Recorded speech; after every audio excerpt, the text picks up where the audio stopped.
ఓం శాంతి. శాంతి అనేది మన ఆత్మకి మెడలోని హారంతో సమానము. నేటి సమాజంలో ఎందరో వ్యక్తుల్ని మనం చూస్తూ ఉన్నాము. వారిని మీరు ఎప్పుడు అడిగినా, ఏం చూసినా ఒకటే మాట చెప్తారు, లైఫ్ అంతా నేను పాకులాడుతూ ఉన్నాను, వెతుకుతూ ఉన్నాను. కానీ అతి ఆలోచనలు ఆలోచించేటువంటి నా వీక్నెస్ వలన నేను హాయిగా ఉండలేకపోతున్నాను అనే కంప్లైంట్ ఈ రోజుల్లో మనం వింటూ ఉన్నాము. దాన్ని మనం ఫుల్ స్టాప్ పెట్టగలగాలి. దానికోసం కావాల్సింది మనసులో సకారాత్మక చింతన. ఎంత ఎక్కువగా మన మనసు సకారాత్మకంగా చింతన చేస్తుందో, పాజిటివ్గా మనం ఉండగలుగుతామో, ఖచ్చితంగా ఏ శాంతి కావాలి అని మనం అడుగుతూ ఉన్నామో ఆ శాంతిని మనం ఖచ్చితంగా సంపాదించుకోగలుగుతాము. శాంతి అనేది అడవిలో వెతకటంతో లేదా ఇతరులను రిక్వెస్ట్ చేయటంతో దొరికేటువంటిది మాత్రం కాదు. శాంతి అనేది మన యొక్క శుభ చింతన ద్వారా, సకారాత్మక చింతన ద్వారానే అది మనకు దొరుకుతుంది. వీలైనంత వరకు పాస్ట్ బ్యాడ్ ఇన్సిడెంట్స్ని మర్చిపోవడానికి ప్రయత్నం చేయండి. కొందరు వ్యక్తుల్ని అలాంటి వారిని కూడా చూస్తూ ఉన్నాము.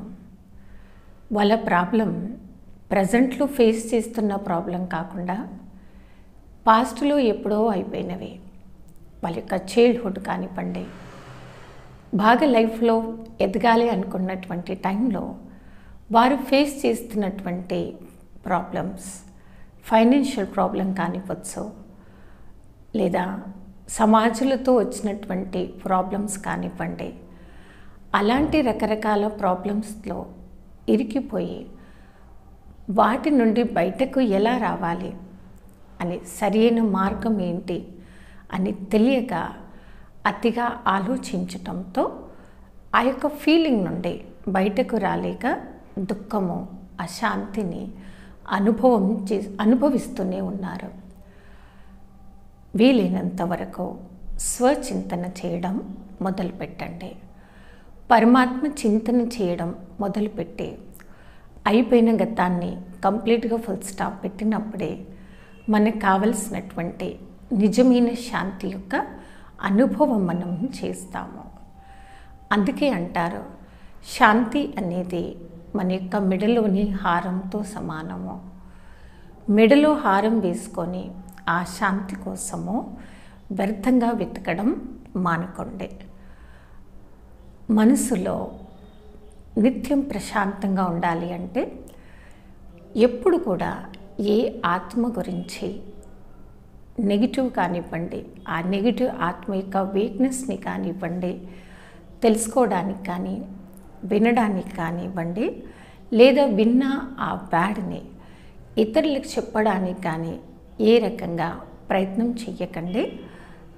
వాటి వెనకాల సమయాన్ని వృధా చేసుకోకండి.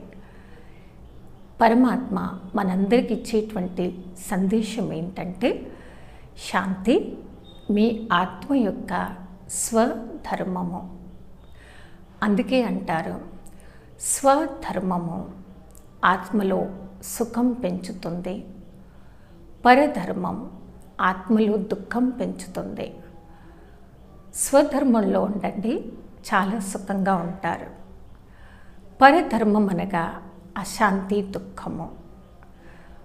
ఇతర ఆత్మల పట్ల ద్వేషంతో, టెన్షన్తో కానివ్వండి, ద్వేషంతో కానివ్వండి, ఈర్ష్యతో కానివ్వండి, ఎప్పుడైతే మన మనసు ఇతర ఆత్మలకు కష్టం కలిగించాలి, దుఃఖపెట్టాలి అని తప్పుడు ఆలోచనలో ఎంత ఎక్కువగా చేస్తుందో అంత సమయం మీరు పరధర్మంలో ఉన్నారని అర్థము. ఆ పరధర్మమే ఆత్మలో దుఃఖంను, అశాంతిని పెంచుతూ ఉంటుంది. మనసుని సదా నిర్మలంగా పెట్టుకోవాలి, శాంతంగా పెట్టుకోవాలి. అంటేనే స్వధర్మంలో స్థితి అయి ఉండండి. ఏ శాంతి, ఏ సుఖము నేను కోరుకుంటానో, నాకు కావాలి అనుకుంటానో, అదే శాంతి, అదే సుఖము మీరు ఎదుటి ఆత్మలో కూడా పెంచండి. ఇదే కర్మల జ్ఞానము.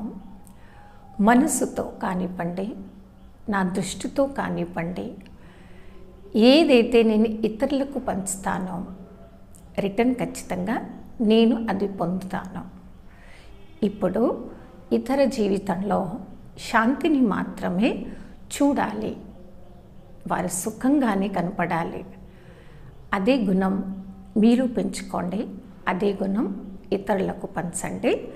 అప్పుడు ఖచ్చితంగా శాంతి సాగరుడైన పరమాత్మ స్మృతిలో మనసు నిలగ్నం చేస్తూ అంత శాంతిగా, అంత సుఖంగా మీరు ఉండగలుగుతారు.